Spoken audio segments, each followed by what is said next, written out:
moi, je ne connaissais pas ces chiffres de 30% de femmes qui n'ont jamais. Et encore, peut-être qu'il y en a même qui ne le savent pas. Mais parce que ça a tellement été un sujet tabou que nous-mêmes, on n'ose pas connaître notre corps. Parce qu'on nous a tellement dit presque que c'était sale. Une femme qui prenait du plaisir, enfin qui jouissait, tout de suite on disait qu'elle était hystérique. On est considéré comme l'objet du plaisir, mais nous, on n'y a pas le droit. Une femme qui veut essayer d'avoir plusieurs partenaires, vous avez vu tout de suite le nom qu'on va lui mettre dessus. Elle va être extrêmement mal vue. Excusez-moi, on va la traiter de salope, qui est complètement l'inverse pour un homme, au contraire. C'est un don Juan.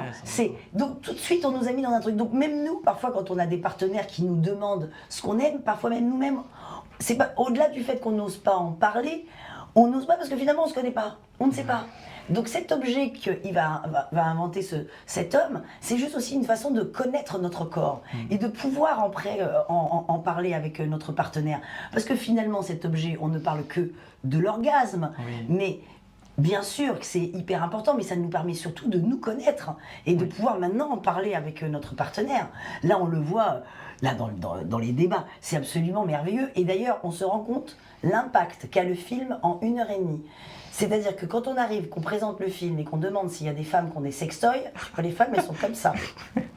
Quand tu vas à la fin du film et que tu demandes s'il y a des femmes qui ont des sextoys, elles font ça et t'as le mari qui fait « Ouais, elle en a un ! C'est trop bien !» C'est génial. Donc ça veut dire qu'en 1h30, dans la tête, ça fait « Vatch ! Ok, j'ai le droit de me libérer. »